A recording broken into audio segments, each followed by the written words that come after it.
Cain Show begins in 1 minute.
One, give us your tired, give us your poor, give us your huddled masses is an invitation to the world from the United States of America. Is it an invitation to the suicide of the West? Is it an invitation to terrorism? Is it suicidal empathy? Two, Mike Waltz, the first to be fired from the Trump administration, national security advisor, out today. We break it down with the host of System Update, Glenn Greenwald. Three, Giannis Antetokounmpo goes face-to-face with Tyrese Haliburton's dad. The Lakers go down, and more on Bill Belichick with our top sports stories of the week.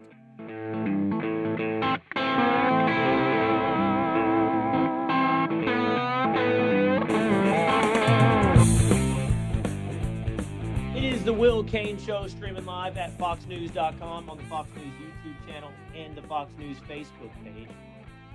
Always on demand wherever you get your audio entertainment, Spotify or on Apple. Join us every Monday through Thursday, 12 o'clock, by becoming a member of the Willisha. What's up, fellas? 2 days, Dan. 10-foot Pat. Right as I was coming on air, What is that? Yeah. What's happening? Yeah. It's not our Panic. Right as I'm coming on air, I swipe the controller that controls my background. Yeah. And I can't find the image that we normally use, so it just like panic. Grab this image. Which iteration is that of the graphic design? I mean, there was so many different iterations of what would become the Will Cain Show studios for television. This is just one of them. Here's another. I'll just randomly swipe. Yeah. Boom. Here's another one. Beautiful. There we go. Gorgeous. I want to go Beautiful. there. Just America, baby. Maybe it's poetic in that starting on Monday, brand new studio for the Will Cain Show on television. Let's go. It's so cool. It's about to open. I'm so excited about it. It's going to have some bugs and some kinks, I'm sure. We're going to have to work through it, but it's going to be cool. This studio will most likely remain the same. I'll continue to do the digital Will Cain Show from these studios today.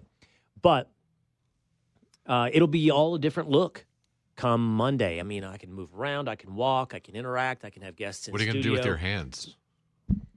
Yeah, everybody knows. Who knows what I'm going to do with my hands? Hold them up like Ricky Bobby. I don't know. I don't know. But set your DVR. Tune in on Monday. Unless we get some huge technical problem, we have to push it off. I probably shouldn't promote it. Yeah. But on Monday, that will be the launch of the Will Cain Show Studios in Dallas.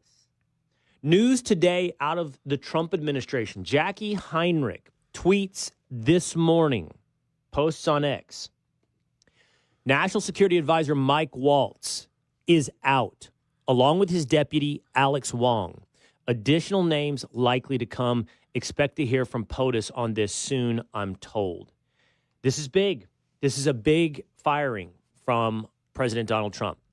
Mike Waltz, who's been a friend of this program, who I know, has been sort of a central figure in the run-up to putting together the cabinet and then in the cabinet. As recently as yesterday in the televised cabinet meeting, you heard from National Security Advisor Mike Waltz.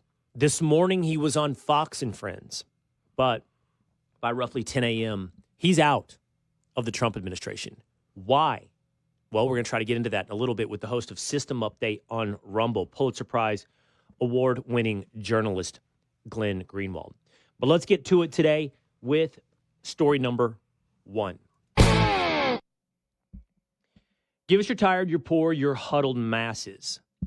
That's what's been an invitation to the world from the United States of America. But increasingly, it looks like it could be an invitation for suicidal empathy. 2 headlines. This week, news out of Germany that 1 out of 8 Afghan refugees taken in by that country were not properly vetted before achieving refugee status in Germany. Headline from 2021 here at home in the United States. Roughly 53,000 Afghans were brought to 8 different bases across the U.S. after being rescued from Kabul. More than 700 Afghan refugees currently in the United States have left the military bases. They've been evacuated without intent to return. The number of independent departures or refugees leaving to start a new life is more than 300 at Fort Bliss, Texas alone.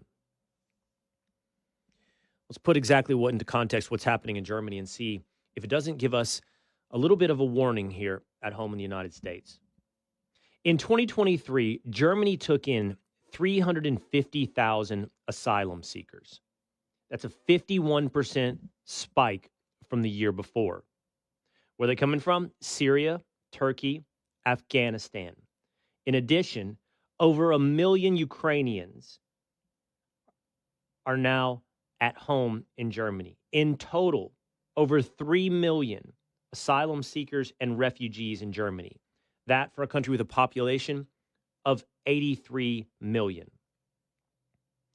This all began under Angela Merkel in 2015, who established a policy essentially of open borders, humanitarian empathy. It's been a core component of much of the modern West, including the United States as given voice by then President Ronald Reagan. But it has come with a price. And that price has been obvious in Germany over the last couple of years. Here's a few incidences. In August of last year in Solingen, a Syrian refugee stabbed 3 people to death at a festival. In May 2024 in Mannheim, an Afghan asylum seeker murders a German police officer. This past February, a tourist was stabbed in Berlin at the Holocaust Memorial. The attacker was a teenage Syrian refugee shouting anti-Semitic slogans. This isn't a problem exclusive to Germany. In Vienna, Austria, ISIS-linked suspects planned an attack at a Taylor Swift concert. In Moscow, 145 were killed at Crocus Hall. In London and Leeds, there has also been violence with ties to terror. This open borders humanitarian empathy has had a real cost, not just on the security of the West, but as given voice by Vice President J.D. Vance on the culture, the principles, the foundation of Western civilization. This is not a problem we should think about as exclusively European. We talked about it at the time after America's evacuation from Afghanistan. We took in 125,000 refugees. That's the highest number in decades. They came from Congo, Burma, Syria, and of course, Afghanistan. Now also Ukraine and Venezuela. 76,000 Afghans in 2021. 270,000 Ukrainians. In theory, there is a very strong vetting process that involves DHS, FBI, biometric data, interviews. It's supposed to take up to 2 years.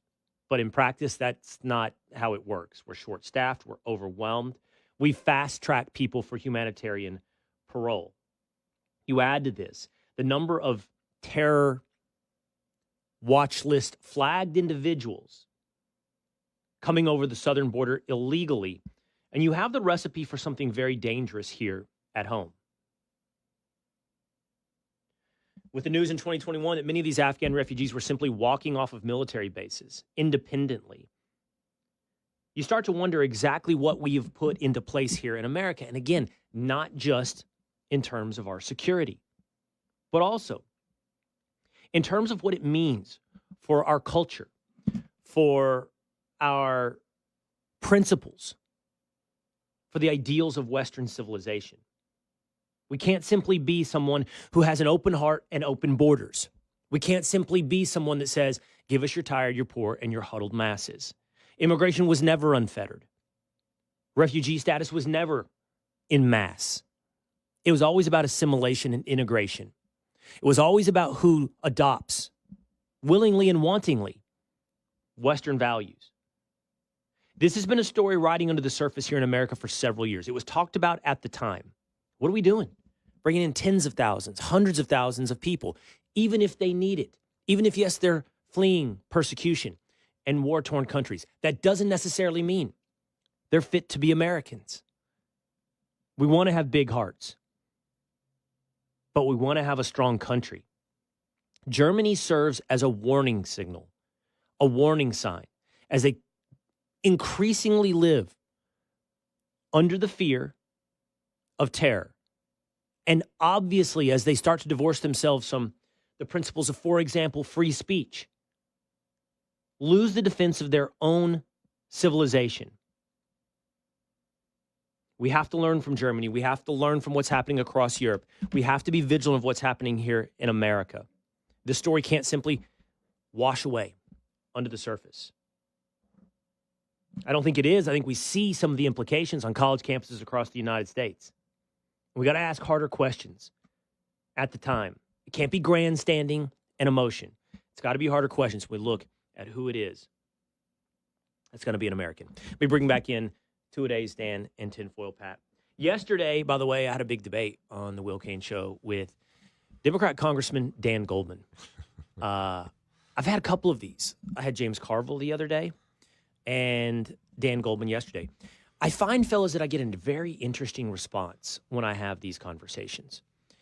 I would say 70% of the response is positive. I would say people love it. They love to see the debate. They love to see different points of view. But then there's another 20, 30% that hate it, that don't want me platforming these individuals, and that think I give a weak response. I don't slap them around enough. I'm not aggressive enough. I want to share with you some of that feedback really quickly. I kind of collected some because I think it serves as a pretty good You read so much feedback. illustration. What's that? You read so much feedback. I love it. Well, and I try to be very deliberate Man about of the people. Yeah. Well, I'm trying to get it to work here on my. There we go, in my studio.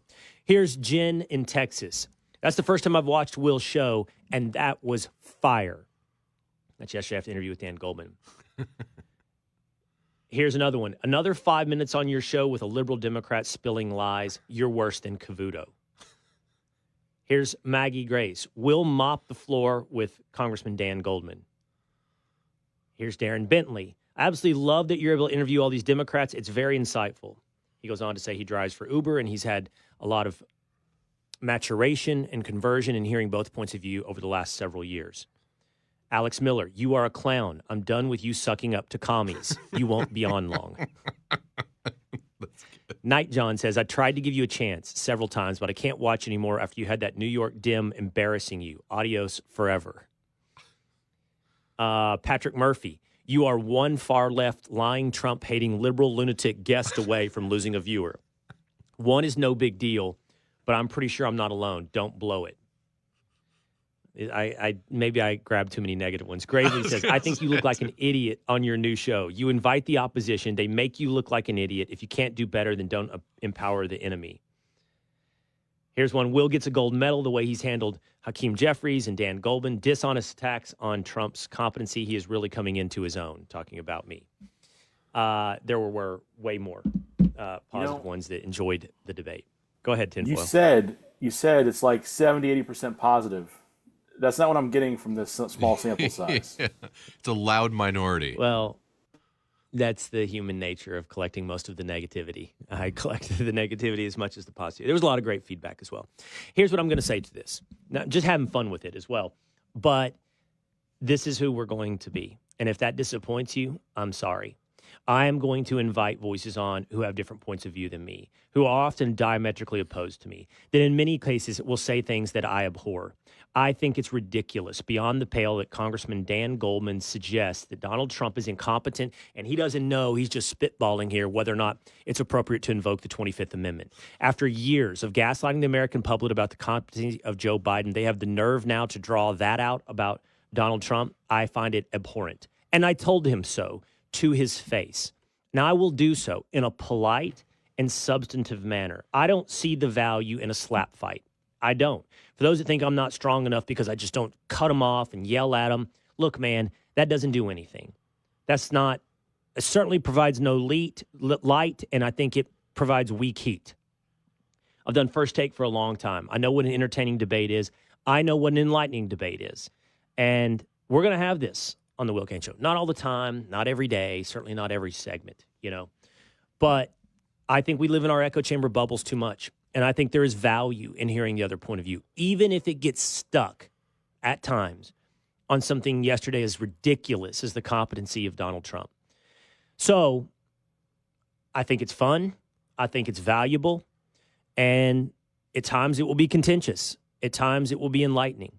We're going to have Glenn Greenwald on in just a minute. Glenn and I don't agree on everything. That's the point, okay, to have these conversations. And we're going to be doing that on the Will Cain Show. Go ahead, 2-a-days. No, I appreciate it too. I'm of a little bit different viewpoint of you guys maybe sometimes, and I appreciate the debate and having an actual debate and not just stepping on toes. Even the Brooklyn brunch crew watches the Will Cain Show at 4 p.m. once in a while. And and they that's bad. Don't that's not the core audience is like, "Oh, good. You're currying the favor and viewership of the Brooklyn brunch crew." No. They do it out of, so they know they disagree with you, essentially. But the debate is good and interesting. And so it's appreciated. Well, we're going to keep doing it, and I hope you keep watching the Will Cain Show. So coming up is the host of System Update, Glenn Greenwald. I think he's going to have some fascinating insight on what just happened here with the firing of Michael Waltz as National Security Advisor by Donald Trump. That's next on the Will Cain Show.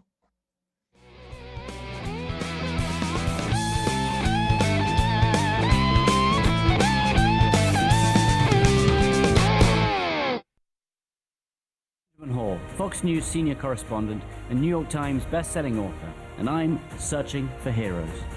Every Monday, I'll speak with a few silent but noteworthy heroes, everyday people who illuminate stories of compassion and are true embodiments of heroism. Make sure you subscribe to my podcast, Searching for Heroes with Benjamin Hall, wherever you download podcasts, and please leave a rating and a review. As President Trump's first 100 days comes to a close, join the Fox News Rundown for a deep dive into the history already made and a look ahead to what's next for the administration. Whether it is impacting your family, your finances, or the world, we've got the insight you need, plus the expert analysis and unique perspective you expect from Fox News. The Fox News Rundown, first 100 days. Listen and follow now at foxnewsrundown.com or wherever you get your favorite podcasts.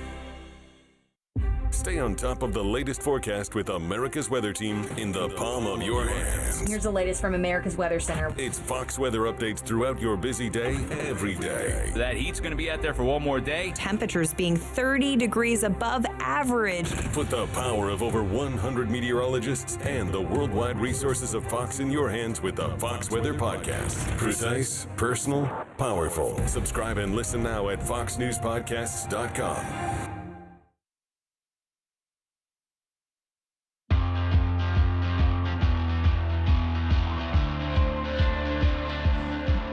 Congressman Kevin Hern posts on X an absolute masterclass from Will Cain. Bravo. Words matter. Truth matters. Buzz Patterson of Red State said Will Cain just eviscerated Dan Goldman on Fox. Luke Lancia says, great job putting Dan Goldman in his place earlier and way to stay cool in spite of the absurdity. Also, the Raging Cajun was in over his skis yesterday, talking way too much, not listening enough to you. Huge fan. But then Carmen Thompson, who's a big fan and faithful fan of the Will Cain Show, says, I don't watch these segments. I love debates with two sides, but this wasn't that. People that were okay with Biden but believe Trump is incompetent deserve zero platform. It's a bad look for the show. So there you go, tinfoil Pat. It's not all negative. There was a lot of positivity, too, here on the Will Cain Show. Streaming live at foxnews.com, on the Fox News YouTube and the Fox News Facebook page. Hit subscribe at Apple or on Spotify. Glenn Greenwald is the host of System Update on Rumble. He's also a Pulitzer Prize award-winning journalist, and he joins us now. What's up, Glenn? How are you? Well, I didn't know that you had gone at it with Dan Goldman, one of my least favorite members of Congress. So I'm definitely going to have to, right when we're done, go and watch that. That was yesterday. You know, Glenn, you are very adept and experienced at debate. Here's what's funny. Going into that prep, I'm going to tell on him. My producer was like, just please go get Dan Goldman. Please get him. And I get it. Like, he is one of the more contemptible members of Congress and the things that he's said. But I'm like, yeah, man, but I need to have an issue. It's not just about being mean to somebody. Like, what are we going to talk about? Unfortunately for the congressman, he introduced an issue that I didn't expect or anticipate right away by suggesting that Trump is incompetent and maybe we should consider the 25th Amendment. I'm like, after 4 years of Biden, because you don't like Trump's policies, you decide it's worthy of the 25th Amendment? Yeah, I mean, well, he was also, as you probably know, one of the top prosecutors on the Mueller team, and still to this day strongly believes in the debunked Russiagate narrative. But yeah, that is quite bizarre, because whatever else you want to say about Trump, and I have my own criticisms of him for sure, I think it's quite amazing how pretty much every day he invites the media into the Oval Office, goes and does every interview that he gets asked to do. Like, really probably one of the most open presidents we've seen in decades in terms of willingness to answer any question. And whatever else you want to say about him, he certainly isn't in cognitive decline or slowed down or severely impaired the way Biden was. So to suggest the 25th Amendment for Trump, but not Biden, just shows extreme intellectual dishonesty. Yeah. Let's stay on Trump. So this is breaking this morning. So Trump has fired NSA, National Security Advisor. That's always a hard one because you use the acronym and then you want to give him a title, but the title's in the acronym.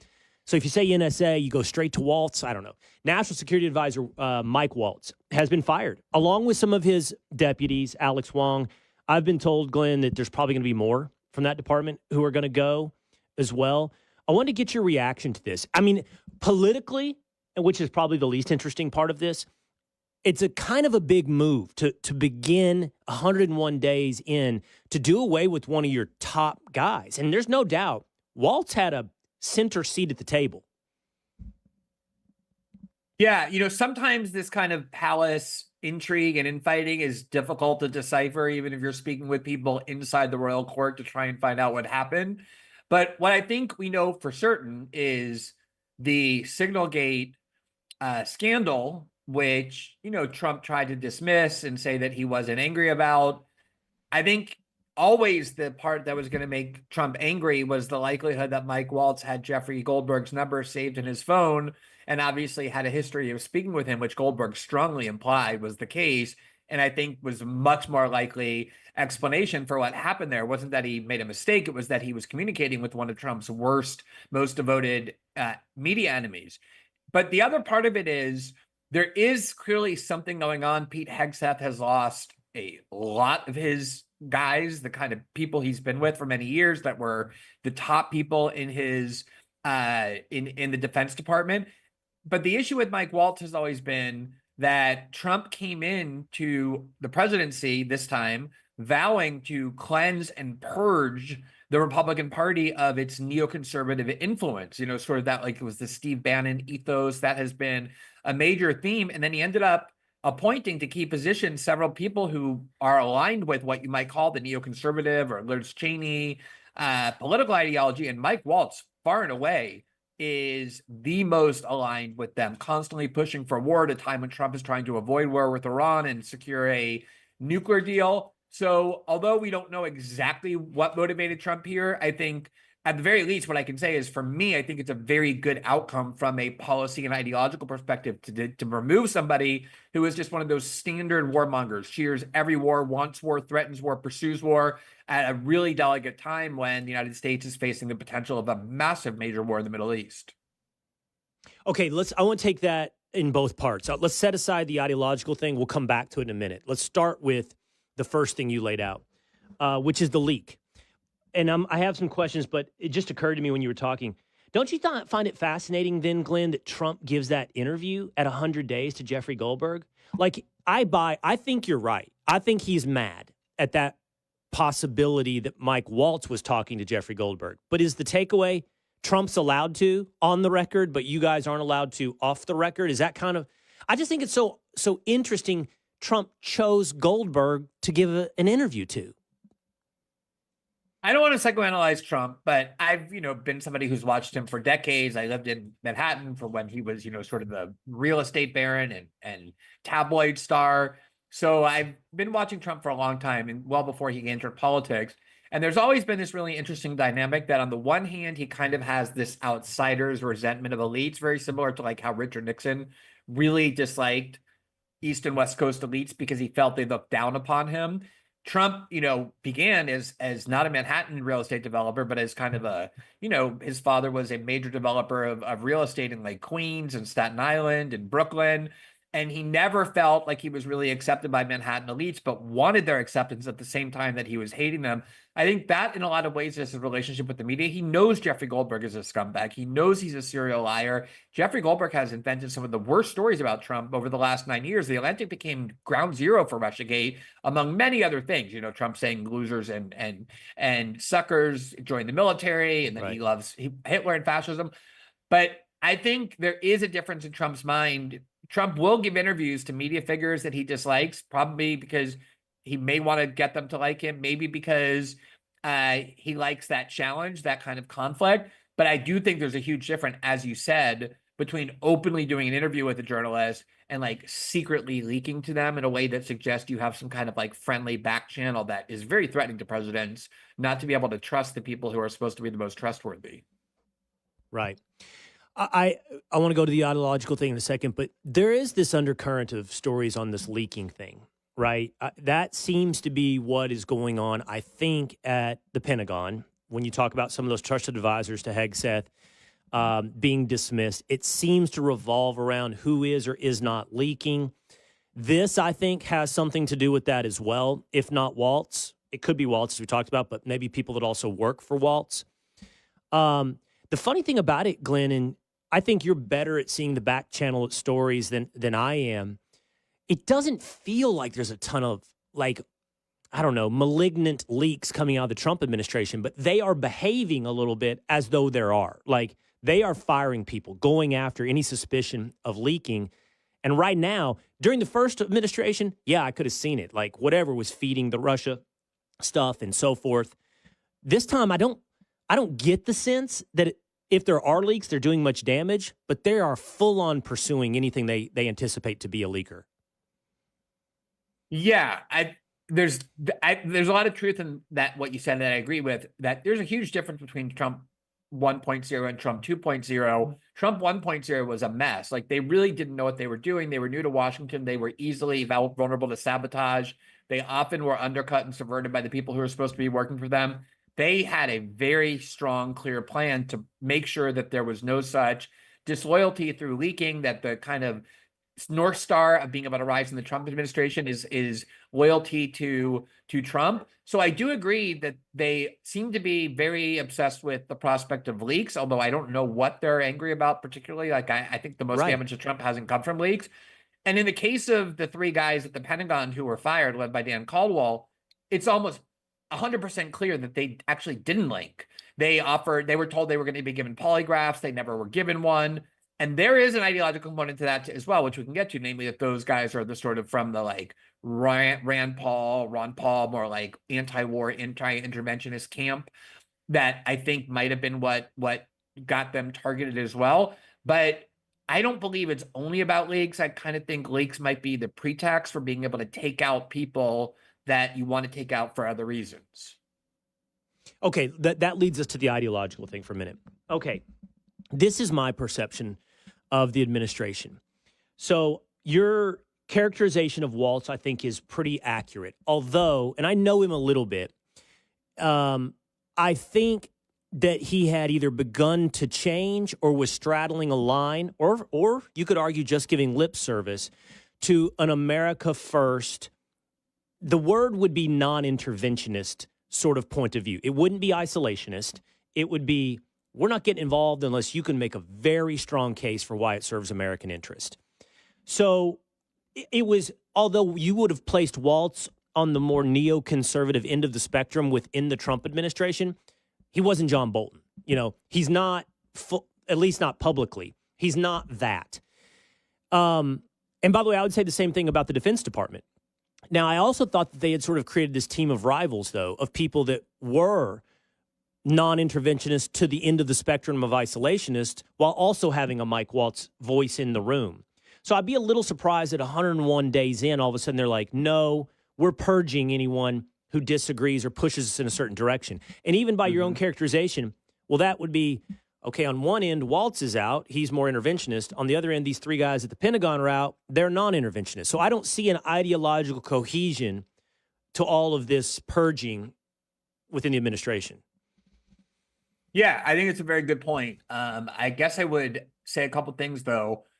One is that it absolutely is the case, and there were many articles about this, how a lot of these people who were vying for high positions in the Trump administration did start overtly modifying, if not outright changing, their long-held views that in order to align with Trump's America First worldview, because, of course, you can't openly dissent from Trump's core beliefs and hope to get appointed because, as I said, I think the number one criterion for the reasons I said earlier for giving people high positions in the Trump administration is, are you loyal to Donald Trump? Like, you can disagree with him in private, you can offer your advice, but at the end of the day, are you going to be loyal to what his decisions are? And I also agree, and this is what I was always saying in the transition, when people were freaking out, like, oh, wow, he picked Marco Rubio with like a warmonger and Mike Wall. I was always saying, like, I think the idea of Trump is I can have anyone around me that I want, and I'm perfectly happy to hear other views because I know at the end of the day, I'm the one who makes the decisions. And the fact that Mike Waltz wants to go to war doesn't mean that I want to go to war. And we've seen that, Trump has that like boss mentality, like I'm the boss. That was what The Apprentice was. And I think that is really how Trump thinks. So I wasn't worried about that either. That said, I do think it's a little, I don't know, naive. I don't want to use such a strong word, but to think that in Washington, people get sniped by this, kind of back channel leaking, smearing, infighting without there being some ideological component to it. So I'm not saying Trump woke up and said, oh my God, I don't want a national security advisor who's a neocon and a warmonger.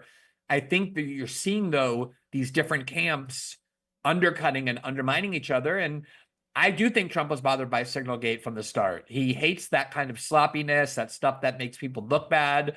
He didn't want to give Mike Waltz to the wolves. But if you want to argue that it's primarily due to stuff, the residue of Signalgate and how it eroded Trump's confidence in Mike Waltz, I would absolutely accept that. I'm just not ready to say there's no ideological component to it. Okay. I think this is an issue that you would want to talk about, and I want to talk about today. And it is Iran. So I also look at this and think, what are the two camps fighting over right now? Like, if there is a non-interventionist camp and a more interventionist wing who are sort of battling each other behind the scenes through leaks and through influence, what is it over, Glenn? And I think that the answer could be, how much you embolden Israel, push Israel, or hold back Israel and what they might want to do in Gaza, but also how bombastic and muscular to be towards Iran. Are those the two issues you think that divide the foreign policy view, if there is a divide within the administration? Well, I think there's or maybe even Ukraine. By the way, maybe Ukraine as well. Right. I think, and this is what one of the best examples for how people are adapting their views to get into the good graces of Trump is Marco Rubio. The way he speaks about Ukraine now, and the way it's not in America's interest to fund it, how we have to end the war, is completely different than what he had been saying for the first 2 years of the war, which is we have to support Ukraine, we have to defeat Russia no matter the cost. So I think Trump really does want an end to that war, does not think the U.S. should be financing it, and he would have to have a Secretary of State at least willing to accept that view, even if they didn't completely share it. But I think with Iran, and I think most people in the Trump administration hold that view, even though there's some probably pro-Ukraine sentiment still, but by and large, I think they want to end that war. I think the question with Iran is different, though, because if Israel were to attack, there's no possibility that the United States military wouldn't be dragged in. There's no such thing as a unilateral Israeli attack that doesn't involve our troops in some capacity. I mean, we already, deployed the military when Iran shot ballistic missiles at Israel in retaliation for Israeli bombing of the Iranian consulate in Damascus. So we've been active already in defense of Israel, and that is our foreign policy posture. If someone attacks Israel, we get involved. And the other thing is, even if we didn't get involved, the retaliation of the Iranians, which is a very capable military. We're not talking about a joke here. This is not even Iraq. This is 3 times larger than Iraq, a much more sophisticated military. Is they can do retaliation against American troops and American interest in the region. They can blow up our oil rigs. They have previously, or Iran-linked groups have killed American service members at bases in Jordan and places in Iraq and Syria where Americans are in small numbers, not very well protected. It would absolutely put, it has a huge escalatory risk the minute you get involved in any way in there. And if you listen to what Trump has been saying since his first term, he wants his legacy to be that he avoided wars, that he was a peacemaker. He boasts about the fact, and I think validly so, that he was the first president in decades not to involve the United States in a new war in his first administration. And I think all other things being equal, he very much understands the dangers that it would pose to the United States and to his presidency if the United States suddenly got involved in a brand new Middle East war with basically outside of Israel, its most powerful country. And do you think that's the biggest debate internally? How much to essentially back and unleash Israel against Iran? Well, I think the question is, I think what Trump wants more than anything is an agreement with Iran that has to be stronger than the Obama deal, the Iran deal that Obama worked on with the Europeans and the Russians to get Iran to sign, because Trump has always said that agreement was too weak. He nullified and withdrew from that agreement. That's what led to the inspectors going away. So you can't just replicate that deal. You have to get a better deal, a much more stringent deal to justify, oh, look, our deal is much stronger. The question is there a way to get Iran to make way more concessions than they made the first time, because they don't want to give up and will not give up their nuclear energy program, like their nuclear reactors. They're not going to give that up under any circumstances. They made that very clear. But the question then becomes, how many concessions are they willing to make, and how much is Trump willing to accept? But you have the Israelis on this side as well who don't want a deal. They want to be able to attack Iran. They want to remove the regime in Iran. And so you have to kind of satisfy the Israelis as well. And what the Israelis are saying is basically, unless Iran basically humiliates itself, does what they're calling the Gaddafi deal, where you give up all your weapons, all your nuclear arms in the hope that you'll be integrated. And then 10 years later, the U.S. and France and NATO and the UK go and bomb your country, and you end up, being raped to death on the street. It doesn't seem like that's a very good model to encourage a country to want to follow. Yeah, I'd like to be like Gaddafi, and I'll do what he did. Didn't work out well for him. Right. And it's like the Israelis are trying to set up this framework where the deal will fail because they want a U.S. attack on Iran. They have wanted that for many years, but I think Trump really does want to avoid that. But he needs an agreement that he can credibly argue is much stronger than the Obama deal that he withdrew from.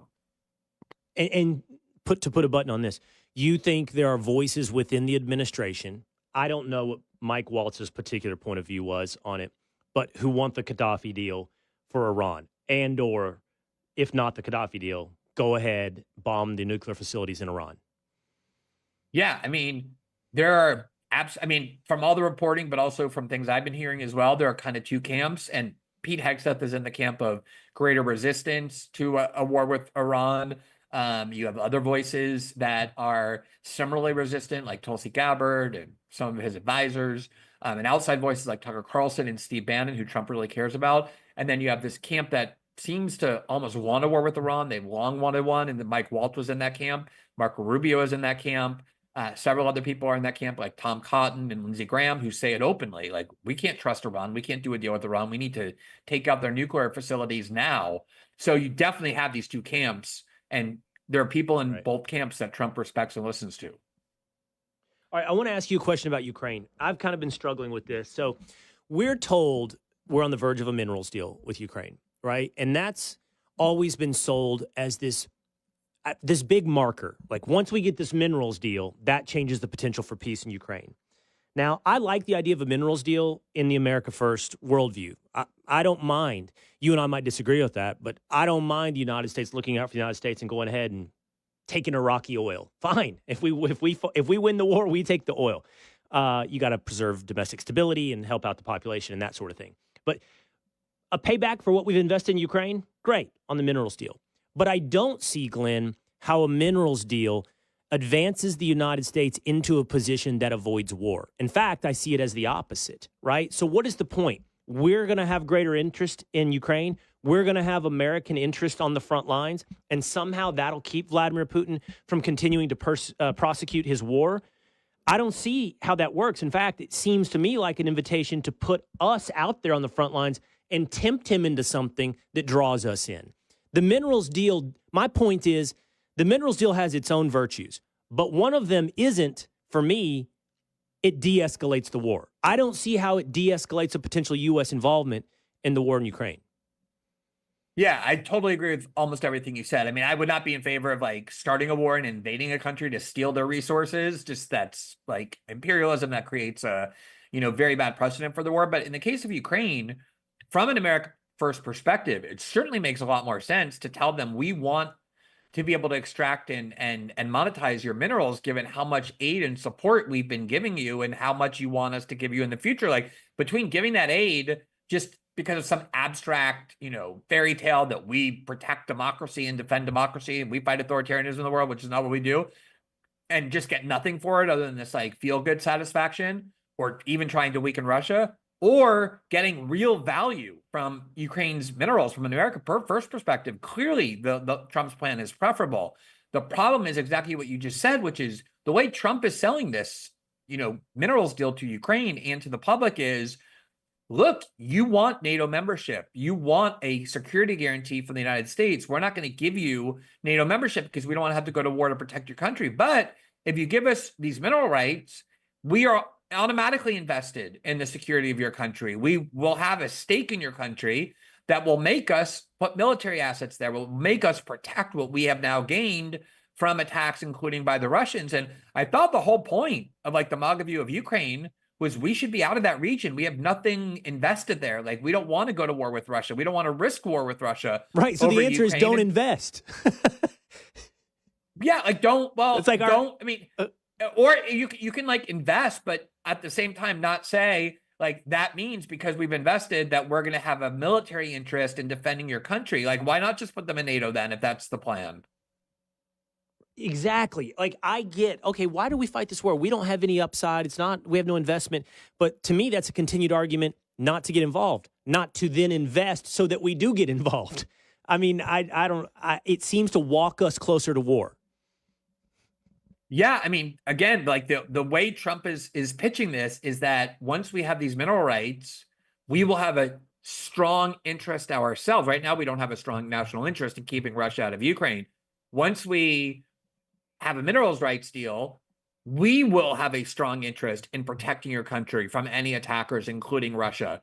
And that's what concerns me. Like, do we really want to now turn Ukraine into yet another country that we're duty bound or treaty bound or just bound by our interests to defend and protect with our own money and our own military and risking war to do it? That seems to be the opposite of the direction that I thought we were trying to go in. Right. Okay.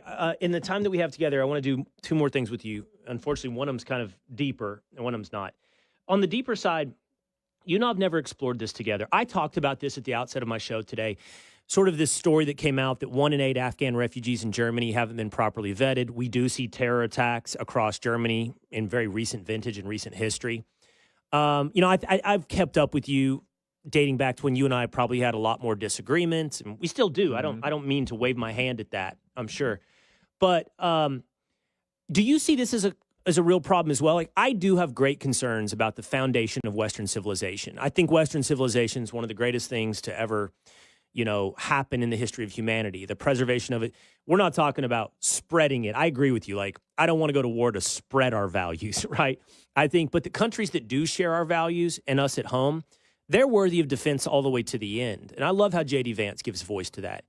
And I see what's happening in Germany and across Europe, and I see, whether or not it's out of empathy and humanity to take in refugees or it's more nefarious, and then it's much smaller degree, but it exists here in the United States as well. We brought in hundreds of thousands after Kabul fell in 2021. I think it's dangerous to take people in that don't share the fundamental values of Western civilization, even under the status of refugees. I've never heard you talk about this, and heard what you think. Yeah, I mean, well, first of all, I'm absolutely a defender of Western civilization. I think it has contributed immense amount of good on pretty much every level, intellectually, religiously, culturally, just, politically. And so I absolutely agree with the importance of preserving Western civilization. I went to Moscow, I think 6 weeks ago, and I interviewed Alexander Dugin, who's a very influential figure in Moscow. And that's his view of the world, is that there are all these different civilizations. You have Russian civilization, Chinese civilization, Muslim civilization, Western civilization, even indigenous civilizations, and they all have something to offer. They're all worth kind of building on and preserving. And that's why he hates Western liberals, because they think theirs is so superior that they should impose that view on the world and eradicate all of these other civilizational differences. And that I do agree with that view, that we should preserve Western civilization without imposing it on the rest of the world. But the one thing I think about the immigration issue, and look, I totally agree. I grew up in South Florida, in like the 70s and 80s, and there was this gigantic Cuban community that was there and is still there. And their view was, even though we're in the U.S., we're even getting citizenship, we're not really here permanently. We're always going to go back to Cuba the minute Castro falls. And huge numbers of them never learned English. They stayed in a very insulated society. They didn't have to learn English. They became big enough. And I always kind of resented, I guess, or felt, like it was not good for a society or for a nation to have everybody kind of balkanized, that you have to have some shared value beginning with a common language if you want to actually be a nation. I think the immigration issue, though, is a little bit different, because major driver of immigration to Europe is the fact that birth rates have fallen so significantly. They're not even at, enough to stabilize, let alone grow. And you have all these jobs that need to be done. And there just aren't, Europeans are too old. Like, there's just so many old people that need to be supported with their social programs.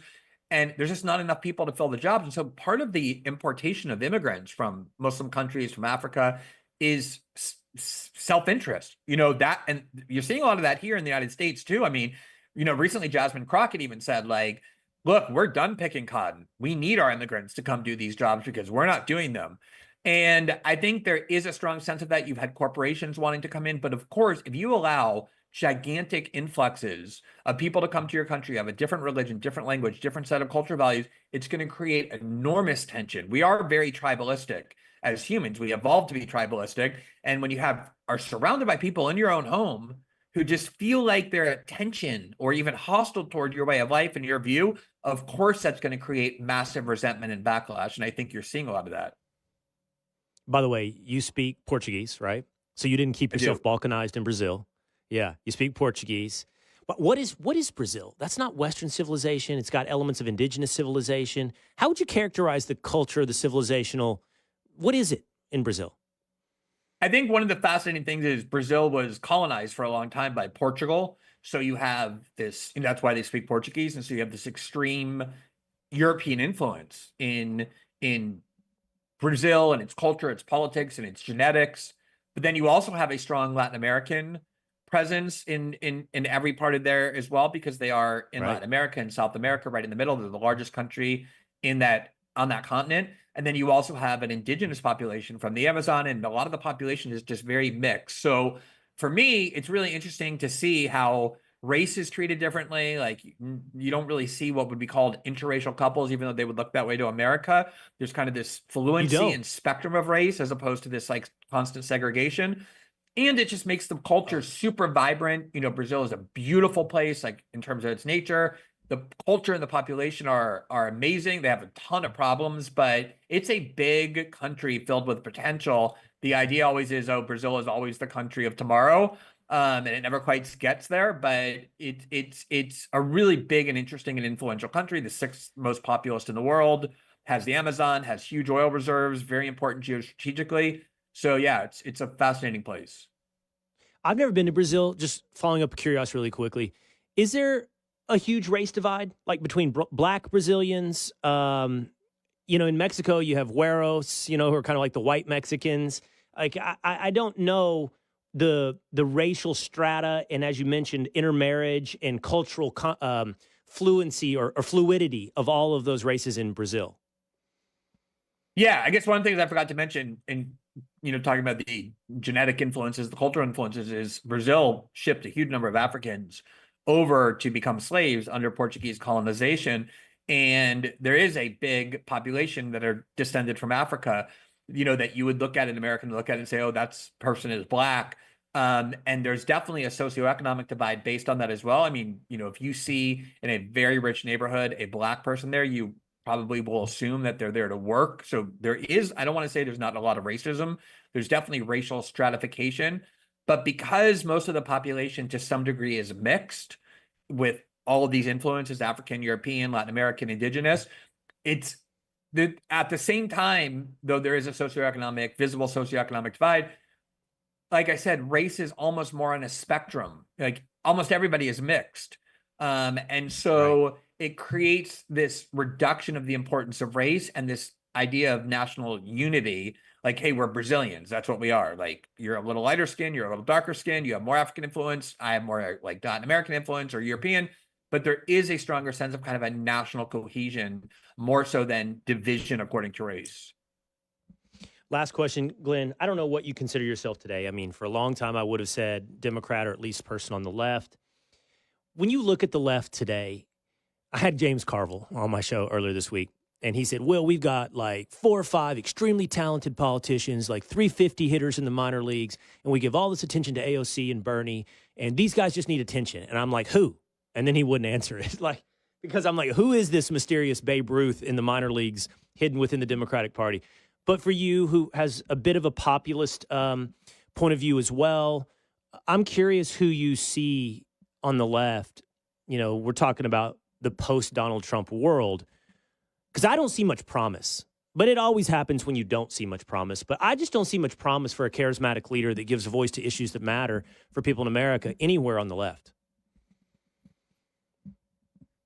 So I largely agree with that, but I will say that a lot of the reality of Trump and what makes him so fascinating is he scrambled these categories to the point they're almost unrecognizable. Like it's Trump talking about undermining the power of corporate concentration, even tariffs, which is a very populist policy that had long been popular on the left. The left was defined by their hatred of free trade and NAFTA and all of that. That's why they hate the Clintons. I mean, like the real left, not like James Carville or Nancy Pelosi, but the real left. And then, of course, on foreign policy, same thing. I'd never imagined in my lifetime I would hear like a conservative Republican so identified ranting and raving against the evils of like the CIA and the FBI and the deep state. That had long been standard left-wing, not just ideology, but jargon.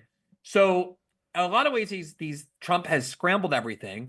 I do think a big part of politics, and there's no better example that proves this than Trump, is how charismatic you are, like how much you're able to draw people to you, how generate interest in you, especially in this media world. And I think Bernie and AOC have proven over time that they're very good at that. Like the reason people are pouring into their rallies and wouldn't do that for like Tim Waltz or Gavin Newsom or Gretchen Whitmer is because they are just more authentic. Like they have that feel of authenticity, more exciting. I'm not at all saying they're really authentic. I'm just saying that they're good at being perceived that way.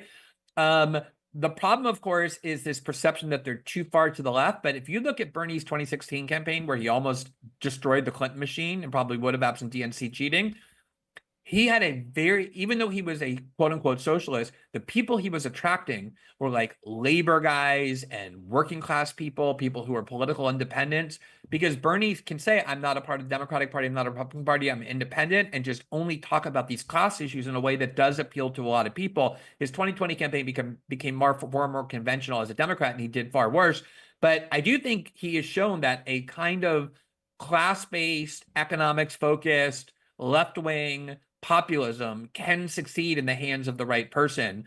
I just don't think AOC is that person, and Bernie is too old. AOC is just too tied to this like leftist, empty, vapid culture war extremism that really alienates a lot of people, and she's taken such extreme stances that it'll be hard for her to run away from them, even harder than it was for Kamala Harris. I think you're right on the issue. I mean, I do think that is the opening post-Trump for someone on the left to champion those issues in that manner, but they do have to divorce themselves from these horrifically unpopular culture war positions that they have. Exactly. And I don't know who that is. And by the way, they have to be charismatic as well. All right, Glenn Greenwald, system update on Rumble. Make sure you check them out. Always appreciate having you on and the conversation. Thank you, Glenn. Always great to talk to you all. Thank you. All right, take care. I can't, I think you should check out System Update with Glenn Greenwald, and you'll see him at 4:00 as well. I love the surprise as well. He talked about, I never imagined having such open and interesting conversations with Glenn, and I love it. All right. It just keeps getting weirder and weirder and weirder for Bill Belichick. That's next on the Will Cain Show.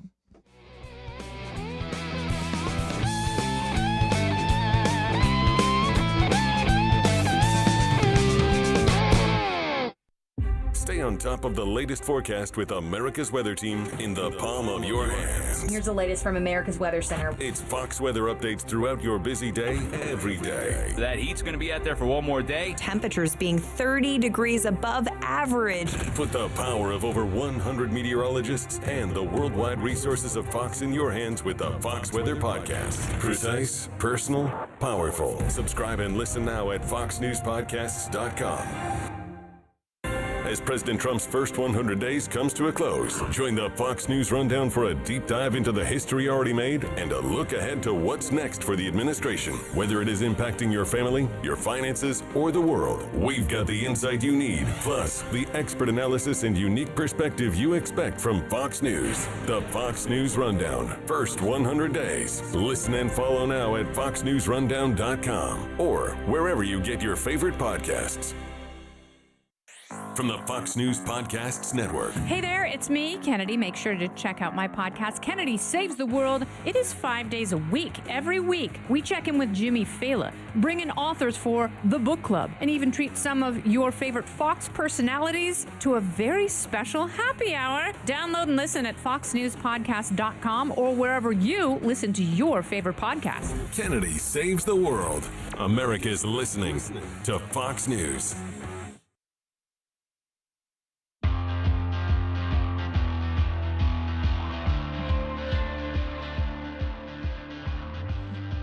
It just keeps getting weirder for Bill Belichick and his girlfriend, Jordon Hudson. It is the Will Cain Show, streaming live at foxnews.com, on the Fox News YouTube channel, on the Fox News Facebook page. Two-a-days, Dan, Tinfoil Pat. Dan, you wanted to ask me something about our conversation around refugees. What's up? Yeah, I was just curious because you were talking about, the morality of letting refugees in and letting people in the country, but the dangers of it. People more on the left think about the morality of it, bringing people into this country. At what point is there a line where it's, we want to help people, but it becomes too much where it's a detriment to us? Well, at a minimum, we can say we have to do a big job vetting them, right? Can't we just say that? Like, it's got to be thorough.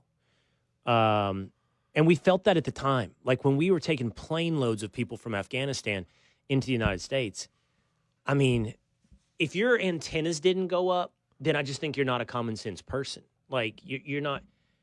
And I think that all too often that's immediately dismissive into, that's racist or whatever. Right, exactly. Jingoistic or cultural superiority.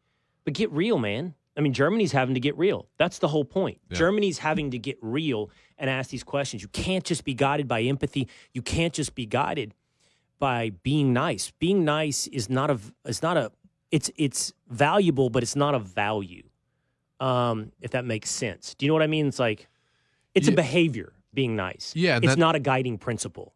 But that it is a guiding principle for a lot of people, and that's all that matters. Is like a lot of people I talk to in circles that I'm with, empathy for people in those situations is the only thing, and we should help them even if it takes away from our needs or what we should actually be but doing. I think that runs you in circles. Yeah. And I think it's also hollow and fake. And I think it's usually at the cost of someone else, meaning as long as you don't have to pay the price. And look at everybody's behavior. Exactly. Look at where they choose to live, right? Yep. And then do they invite the homeless man to come live inside their house? Right.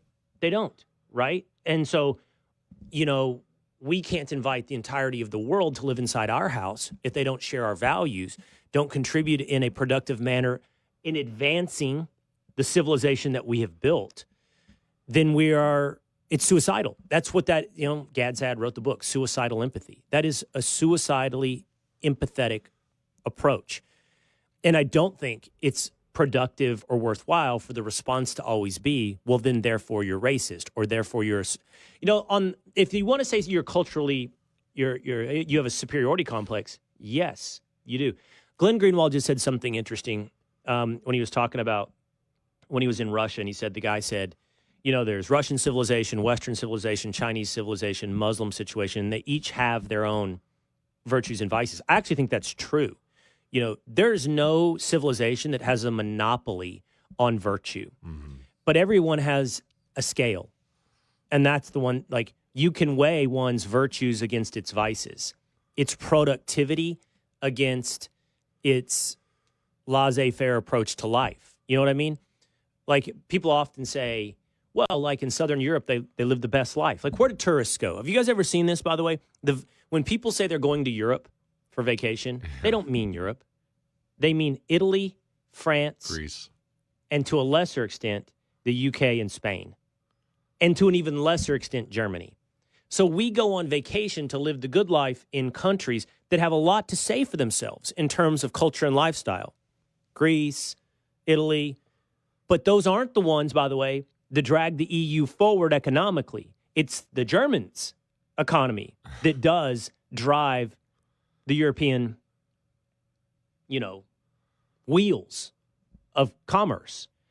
And so everyone has its pros and its cons. You can't act like every civilization is of equal merit and equal value. That's not to say they don't have their values, but you have to take out the scale. And there are things to be said for Japanese culture. Absolutely. I told you guys when I watched Shogun. Yeah, I love that show. Based on the James Clavell book. I think it's an interesting debate over the cultural values pitted against one another of West versus East. But you still have to say, but on the whole, look what Western civilization has created comparatively and any other civilization. And I just don't hear any solutions from people who say that we should just let everybody in. There's no solutions. There's nothing besides that we should be helping people. Okay, how? Well, and that lack of solution is what I actually wanted to press Congressman Goldman on yesterday before he devolved into the 25th Amendment, which is we're about to have a ton of debate over Medicaid and FEMA, probably not Social Security and Medicare. The Republicans want to cut $880 billion from the budget. And the only way to do so, if we're being real, is to begin to look at some of those entitlements. And it is seemingly focused on Medicaid, right? And it's going to be real easy. And it will probably be, I listened to James Carville versus David Hogg. They just had a debate. And I just watched it. It was a good debate. And Carville's prescription for the Democratic Party is you have to lean in on these messages. Medicaid and tax cuts for the rich. That's your path back to victory, Democrats. And he may be right because it may have political hay. But it also comes without a solution. I tried to press Goldman at the very end. Do you think the deficit is a real problem? And it's abstract, so I think for the average American, they intellectually understand it's a problem, but I'm not sure they connect the dots on how it actually affects them yet, how it affects inflation, how it affects the economy. And he said, yeah, I do. Well, then if you're opposed to all these cuts, what is your solution? There's not enough billionaires to tax at what rate to support the rate of our government growth. There's just not.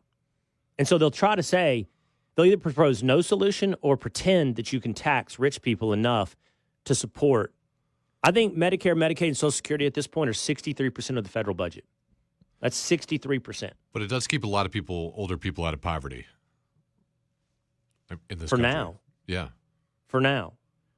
I mean, I read yesterday, Social Security, for example, is scheduled to be insolvent in 2030. Yeah. And when it goes insolvent, you'll see a 23% reduction in Social Security checks. That's what will have to happen for it not to go bankrupt. So we better start addressing it, like ASAP. And I think it's politically unpopular. I don't think Donald Trump would support it probably. But you got to raise the age, like 65 to 67 or 69. And I know a lot of older people, it won't affect older people, by the way. The way the proposals are, they say it's for us. People that have time to prepare people are at working younger longer. ages and living longer. Yeah. It's not the same program that was developed back then. Right. Like when we lived to 75 or 70, it was, at that time, it was kind of to get you through 10 years of retirement. Now we're looking at 20, 30 years of retirement, and we just can't afford that. Go ahead, Tinfoil. I believe it has actually been raised to 67 already. Right now? Yeah, the full. So maybe it's 67 to 69. Yeah, so the full, it just went up like I want to say in the last 10 years to 67 from 65. 66 to 67. Yeah. It was 65 for Probably quite a while. Right. All right, we've got 3 sports stories we want to get to as well. Let's start with this. The Los Angeles Lakers out in the first round of the NBA playoffs. You love it. Luka and LeBron out. You love it. A little bit. I don't want anything bad to happen. I don't want anything bad to happen for Luka, but I can't watch the Lakers go to the Western Conference Finals or even to the second round because it's just it's an alternative world that I live in and what could have been, and it would kill me to see them. And I'm not rooting against Luka, but I'm kind of rooting against LeBron. But I mean, it's not a surprise. They have no big men. They have no defense, and the Wolves are really good. And Anthony Edwards has taken a step forward. And, I mean, he's a top 5 player in the NBA, right? Yeah. Shai Gilgeous-Alexander, Anthony Edwards. You Michael Jordan's son? Jokic. Luka, I don't think he's Jordan's son. I'm just kidding. I've seen that. But the Wolves oust the Lakers in 5, right? Yeah, it was in brutal. 5. Brutal. Do you think how long does LeBron got? You think he's done? No. I mean, unless he wants to be, he's still a great, productive NBA player. He's not still LeBron. That body, man. How do you last that long? The way he's playing, how fast and hard he's whatever playing? He's doing. Everything's working but the hair transplant. Everything is working. Meanwhile, the Bucks have been eliminated from the NBA playoffs by the Indiana Pacers, and this moment happened at the end of the game. Giannis Antetokounmpo, after the game-winning buzzer, standing on the court, and Tyrese Haliburton's dad runs onto the court and confronts him. This is sort of Giannis talking to him now afterwards, but Haliburton's dad ran in front of him, held up a towel with Haliburton's face on it, and yelled, "This is what we do. This is what we effing do," taunting Giannis. It was really classless. But I want you to hear. What are you laughing at, Tinfoil? Do you like it? Do you like that? He loves it. Yes, I love it. Mix it up. You're not into class. You're not into class, Tinfoil. I'm not classy. You wanted me to slap Dan Goldman around for nothing. just wow, you name checked him. Call me out now. Name checked him. Yeah, it's true. But I like class, and so I love Giannis Antetokounmpo. Here you go. I believe like being humble in victory. That's how I am. Now there can be a lot of people out there that are like, no, when you win the game, you gotta talk shit, and it's a green light for you to be disrespectful towards somebody else. I disagree. I've won the championship. They haven't. Okay, and that doesn't say anything. I'm not trying to minimize their effort. Losing the game, emotions run high. Having a fan, which at the moment I thought he was a fan, but then I realized he was Tyrese's son, which I love. Tyrese, I think, is a great competitor. He was his dad, sorry. Coming in the floor and showing me his son a towel with his face. This is what we do. This is what we effing do. This the F we do. This. I feel like that's very, very disrespectful. There you go. I love him. He's so good. Him. I think he's my favorite non-Dallas Maverick player in the NBA. Actually, he's my favorite player. I don't know if there's a single Maverick I love more than Giannis. Just watching him play, too. He's my favorite player now to that watch. Luka's gone. I love the way he plays basketball. Go ahead, Tinfoil. You think you're going to get him? I mean, I heard he's leaving Milwaukee soon. I don't think that's true. I mean, I've heard that's the only way for them to improve is to trade Giannis. I think they saw what happened in Dallas. Like, if there is a parallel, and it's probably more so than the way Dallas loved Luka, it's the way Milwaukee loves Giannis. It's actually, I heard guys here comparing it to the way Dallas loved Dirk. Like, you've been around that long. You're dedicated to that one franchise. You brought that one franchise a title. I just don't think you can do it. You can't trade Giannis. But, yes, if he's traded, first take, we'll try to get him to New York or L.A. I mean, does everybody have to end up in New York? I already heard Knicks. Does everybody have to end up in New York or L.A.? Mm-hmm. How about a trade to somewhere else? But that gets the ratings, though, Will, as you know. Yeah. And then we have the case of Bill Belichick, the latest.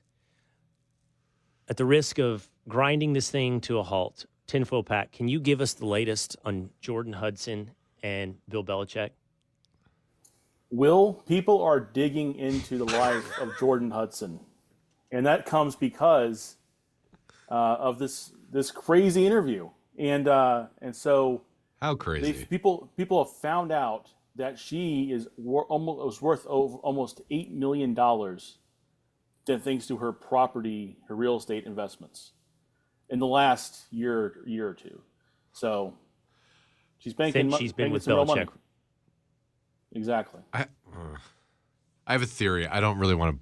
Maybe I shouldn't say it on air, but there's. I mean, that's terrible. I know some people. Yeah, you can make money certain ways, and say you're a real estate mogul and make $8 million. But there's other ways to make $8 million.